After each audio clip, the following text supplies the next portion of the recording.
What's up, guys? Welcome to Blake's Garage. Today we're working on the F82. So you'll notice the car, it looks a bit different in the front. And that is, insert clip here.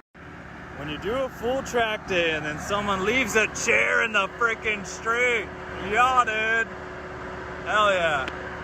Love it. Sick. Got to get a little ingenuity to like kind of get it up off the ground, and now I'm just trying to rip the damn thing off. Oh yeah, look at that flex, dude.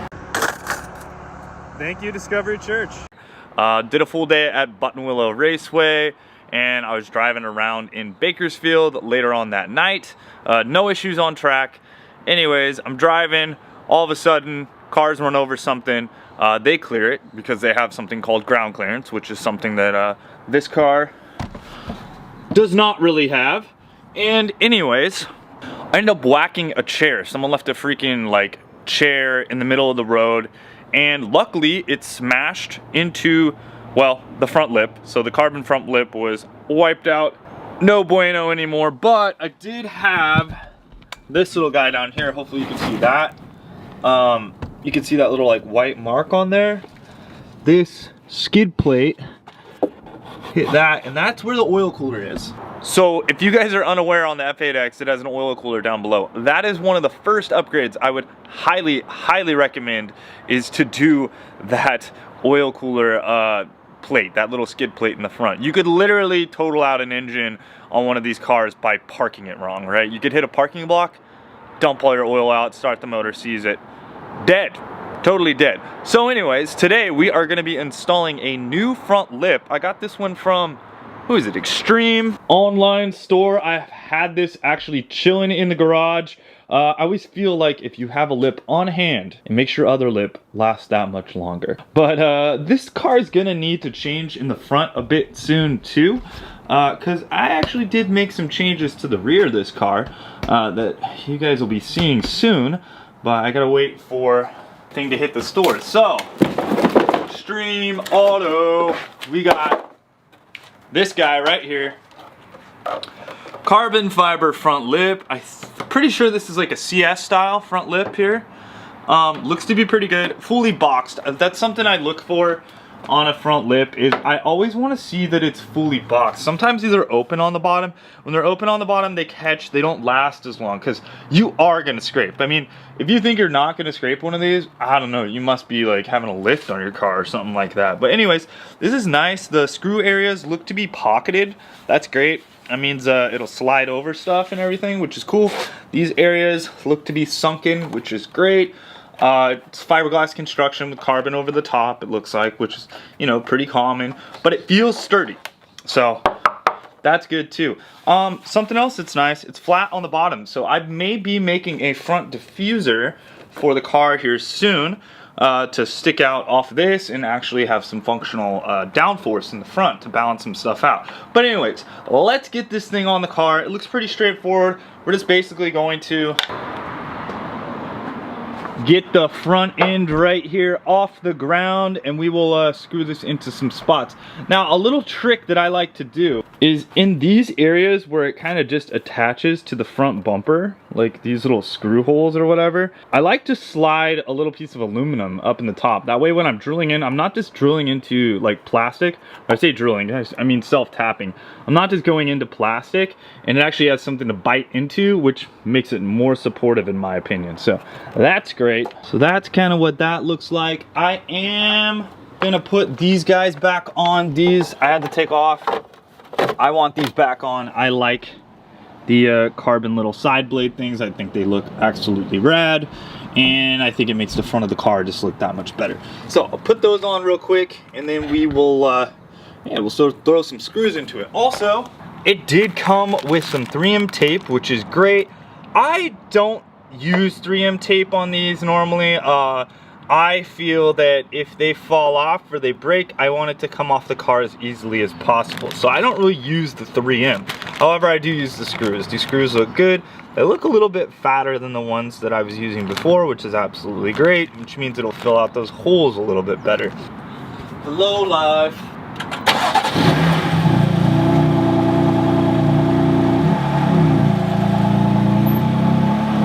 add these on. When we put the screw through here, it'll attach that. Yeah, that looks pretty dang good.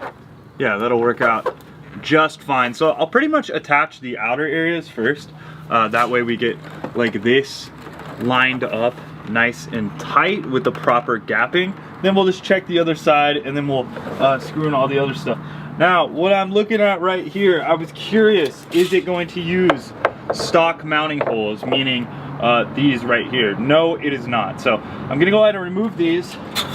What I like to do is I like to add a little piece of, little strip of metal, right? I'm gonna put that in there.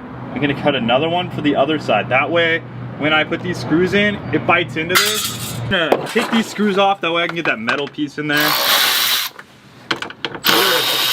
8 millimeters.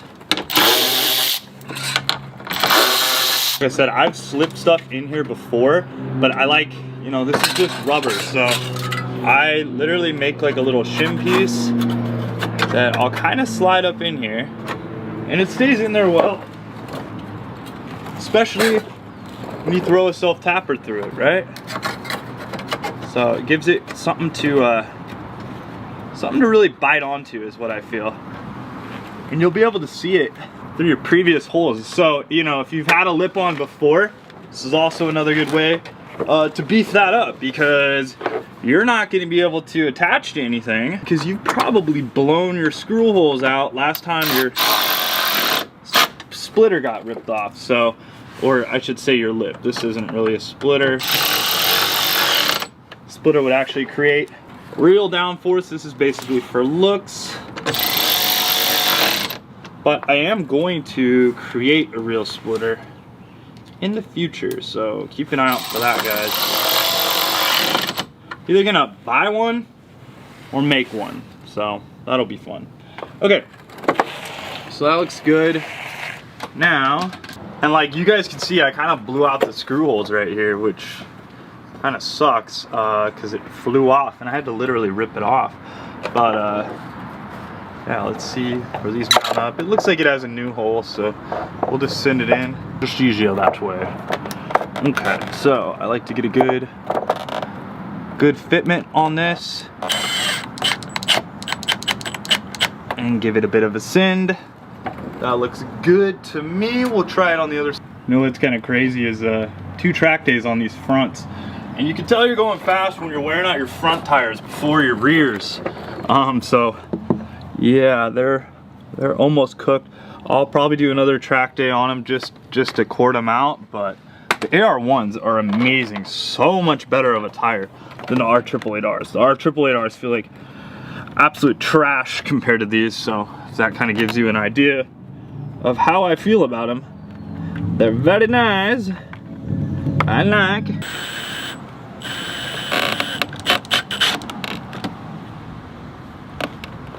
All right, that looks good. Of how that looks on the front. Make sure everything looks good, right? Which it does. It looks really nice. And is it gonna fit well? Yes. El Plastiques. That front carbon piece is tight. Got a good bite on that one. Again with that front carbon piece.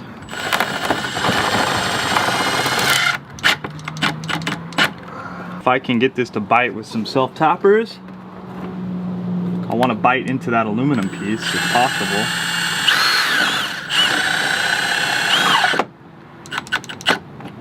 Definitely felt the second bite, so that's good. Felt that second bite. You can see it snug up. You really need something above it. All right, that looks really good. So let's get it off this block.